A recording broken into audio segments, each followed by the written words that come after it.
about my camp. I want to tell people, you read the brochure, no frills in my camp. We do three things. We eat, we sleep, most importantly, we wrestle. But some people actually hate to suffer. All right? That's probably about 10 or 15% of people come to my camp. Either their dad thinks that my camp's a magic pill, but all of a sudden the sun comes and finds a way out because he hates to suffer. Always comes down to injury.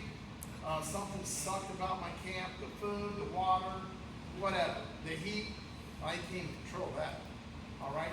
Second person that I see in my camp, there's probably about 80%, is they embrace suffering. They embrace it. They don't really love it. They don't hate it, but they know they got to do it if they want to get more of these next year. Get their hand raised. Does that make sense, guys? And that's how most wrestlers, guys, honestly, fall into that. They embrace it. But then there's a few guys, maybe 10% of the kids that come to my camp, that absolutely love to suffer. And guys, I coached at Graham for a long time. You see, we ripped off a bunch of state titles. I was a head coach for 17 years. We won 17 straight state titles. I think we're at 23. We're at 23. We're going to win 24 next year. Why? It's just what we do here at Graham. We like to win. But you know what, guys? There's a few people that love to suffer. My son, Bo, I've never seen anyone that loves to suffer more than him. He's the assistant coach. You guys met Bo? He's pretty small. All right. He's the assistant coach at Ohio State. You know what, guys? He talked this morning. When he got done, came over, turned my sauna on at my house. I got an outside sauna. He's sitting there for an hour in this heat. He cranked up the sauna. He cranks it to 165. Me, I think I'm tough. All right, I cranked it to 150. And I stay in there about 45 minutes. He cranked it to 165 and stayed in for an hour. It's unbelievable. He probably lost 6, 7 pounds. Got done doing that. Went home, got a bite to eat, and then he went out and got a lift in. Then he came over and taught again this afternoon. Now he's home. He's on a bike. He's psycho. He absolutely loves to suffer. Guys, we had a picture up. The football player broke it. There's a picture over there that says David Taylor. You know what, guys? That guy loved to suffer. Loved it. All right? I coached David harder than anybody else in the entire life. He moved to my school when he was 9 years old, 8 years old, from Evanston, Wyoming. Right? And I wrestled David, I'm not lying, guys, every day. Sometimes twice a day. And you know what, guys? That guy loved to suffer. So the reason why I say all that, guys, I don't care if you love suffering or you're embracing suffering. If you hate suffering, I feel sorry for you. I don't think you're going to get out of wrestling what you think you should get out of wrestling. But at least you got to embrace it. And you know what, this week, guys, hey, I know my camp's tough. But you know what, guys? There's a lot of things tougher than 5 days at Jordan's camp. I promise. A lot of things tougher than that.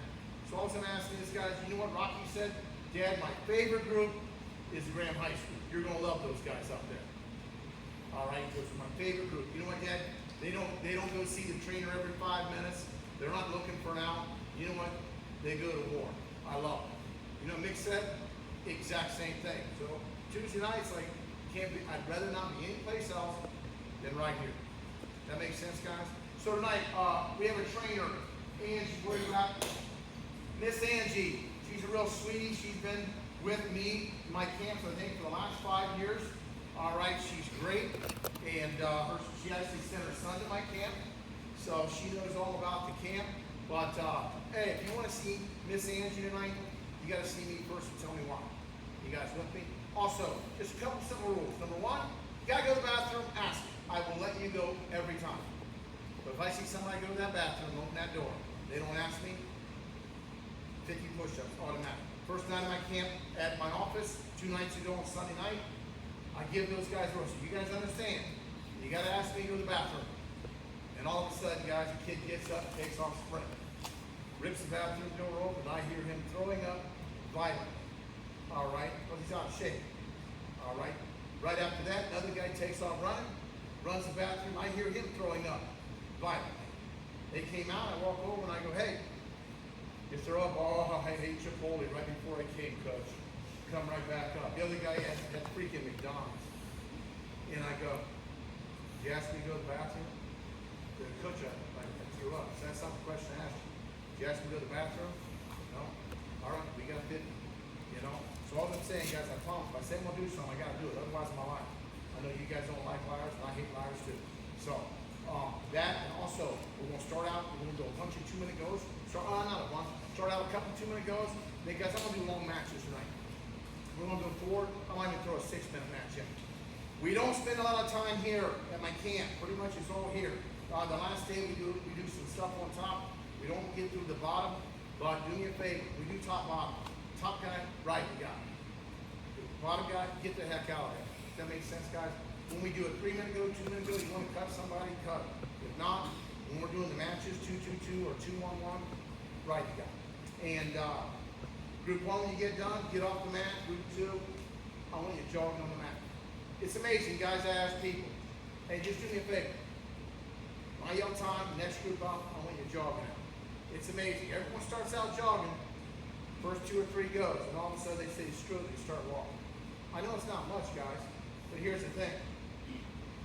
We're going through a head inside single chase ankle tomorrow. I think it's the best shot there is. The best shot is one of more of these black banners. That shot and finish than any other. And you know what? If you're not gonna listen to me on jogging out of the mat, well, you're gonna listen to me on the flying points of the head inside chase ankle. Make sense? Hey, your coaches brought you here for one and only one reason. Right here. Get more of those next year. All right? I got a guy from Missouri that worked my camp, and now all of a sudden, he's going to be here, what, 8 straight days, 12 days? 12? I think he's psycho. All right? Being a counselor is actually tougher than being at the camp. He's come here 12 straight days. And you know the reason why? I said, why are you doing this? He goes, Coach, I want to be a state champion. Now, whether he wins the state or not next year, I do know one thing, guys. He trained like a state champ for 12 straight days, I promise you. You know? So remember why you're here. All right? Ethan. Have you warmed him up yet? Well, warm the guys up. Let's go.